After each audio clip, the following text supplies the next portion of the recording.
Today I'm going to talk about a video I made not too long ago, back in May of 2020.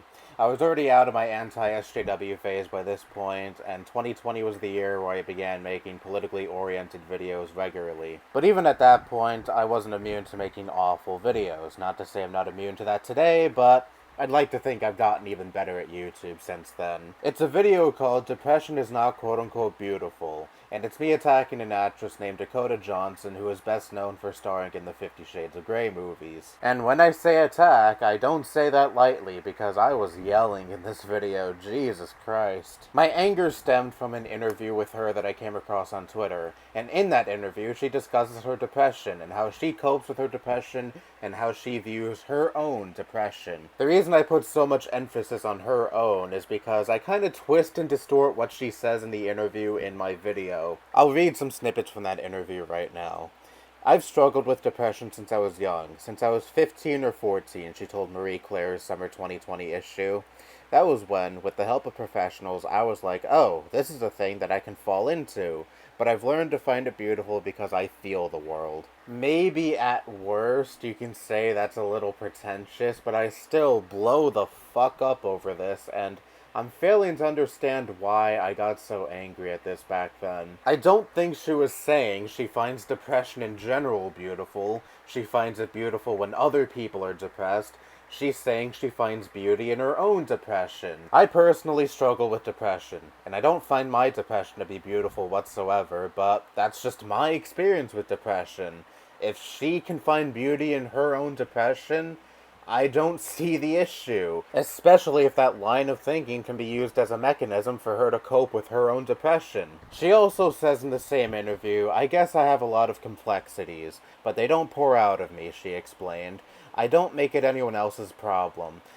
That, yeah, I do still have an issue with. Maybe she just poorly worded what she was trying to convey, but it still comes off as, I don't bother people with my depression, I don't talk about it. You know, sending off the message that if you talk about your depression, you're making it other people's problem, you're bothering them. Perhaps she was trying to say she doesn't allow her depression to manifest into actions or behavior that negatively impact the people around her, because there are days where my depression is really bad and I'm really irritable towards those around me. Someone could so much as say, hi, how you doing? And I'm like, fuck off, don't bother me, I want to be alone, and overall I'm just nasty towards that person. Now on days like those, I usually keep to myself, I'm not very social, I don't even post online all that much on those days, because I fear that I'll say something that I don't mean towards someone. But in real life, this can be an issue.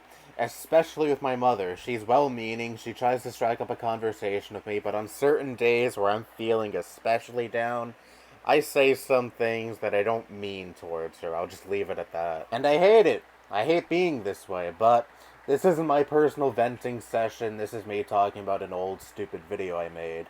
So I think that is what she was trying to say. Maybe. But I really fly off the fucking handle in this video.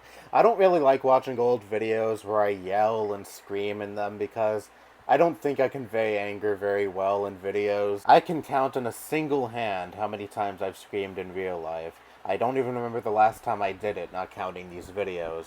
And in these old videos, every time I raised my voice, yeah, it was forced. Even if the anger was genuine, even if I had a right to be angry at the subject I was talking about, I still don't like watching these old videos where I yell and scream in them. This doesn't mean I'll never make an angry video again, but it'll be more in the same vein as the video I did after the Uvalde shooting, when people said a trans person did the school shooting, or an illegal immigrant did the school shooting, when both narratives are demonstrably false. I wasn't yelling and screaming in that video, but I did have a noticeably angrier tone, and I was cursing even more than I already do. That's how I get angry in real life. But anyways, there's also something that I say in the original video that I want to address here.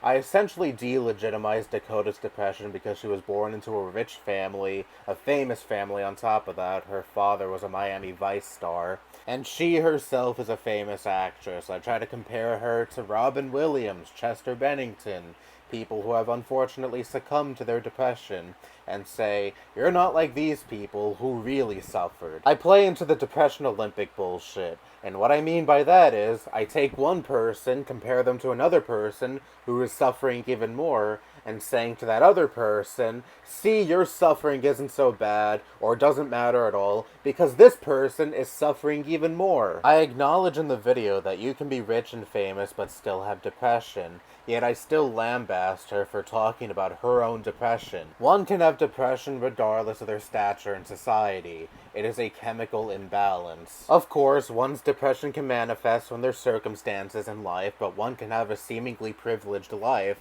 but still have depression. To say, or at the very least insinuate, that one has to go through a certain amount of suffering in order for their depression to be legitimate is complete dog shit. From what she describes, maybe she has a mild form of depression that she doesn't need serious treatment for.